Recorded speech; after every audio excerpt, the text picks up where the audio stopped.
SpaceX over alleged hiring discrimination against refugees.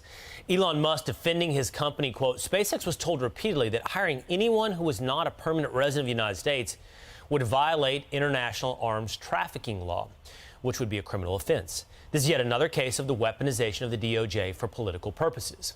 Let's bring in criminal defense attorney Brian Claypool. Brian, great to see you this morning. Before we get into Elon's defense there in talking about international arms laws, what is the DOJ's claim here? That is it settled American law? Refugees have the same employment rights as American citizens or green card holders, and so therefore Musk was wrong to exclude refugees from his hiring practice? Hey, Will, great to be with you. Yeah, that's what the federal government's arguing, but they have a major problem here because Title VII to the Civil Rights Act of 1964 protects workers from discrimination for age, for example, race, gender. But here's the kicker, Will. It does not give protection for immigration status. There's nothing in Title VII that protects a worker with an immigration status, like a refugee or someone under asylum.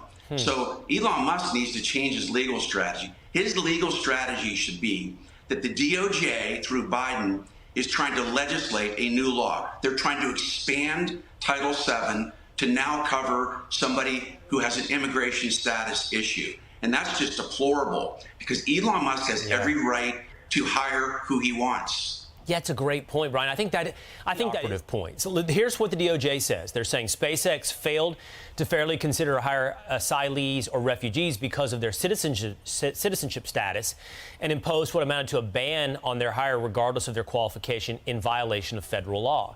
I just was unaware, to your point, Brian, that federal law required U.S. citizens to be treated the exact same as non-U.S. citizens, as refugees. That's new to me, and what you're saying is it's new because the DOJ is making it up as they go along. Totally, Will. I mean, they are trying to recreate Title VII of the Civil Rights Act. To make it clear to your viewers, Title VII does not protect an employee who's not hired because of immigration status. Immigration status is not a protected class under Title VII. So this is flat out fiction by the DOJ. And if you go one step further, Will, to Elon Musk's defense, he's an employer. Let's say he starts going to employ people that have never been vetted, right? In the U.S., before you hire somebody, you vet them. You get their social security number. You check their criminal background. He can't even do that. If you have somebody coming in who's illegally in this country, what if that person then goes and commits a crime? Right. Elon Musk is going to be on the hook for that crime. Yeah, that person would theoretically be qualified under the asylees portion of the DOJ's guidance here, to your point. Here is his defense. You brought it up. It's the International Traffic in Arms Regulation Law, which he's saying he's been told he has to abide by that law, which says you can't, if you are in the rocket business or space business, you can't hire non-vetted U.S. citizens, non-U.S. citizens, like you just said. So he's like, you're going to, it's a catch-22 you've got me in here now. Like, I'm not allowed to hire people who aren't American citizens under this law. Yeah, that's a great point.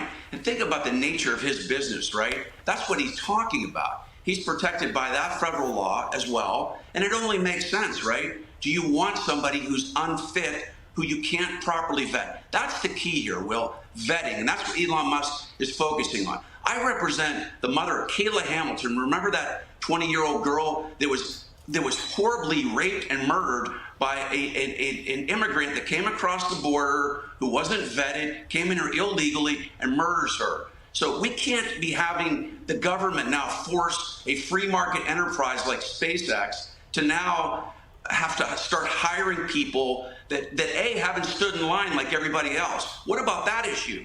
What about waiting like everybody else and getting proper admission into this country? And then number two, you're going to force businesses to hire people. You have no clue what they've done in their life, and they can not only wreck your business, but physically harm others. And then Elon Musk is on the hook. And Will, is the federal government going to step up and take care of Elon Musk's bill if he gets sued because somebody he hires pursuant to this ridiculous lawsuit harms somebody else who damages his company?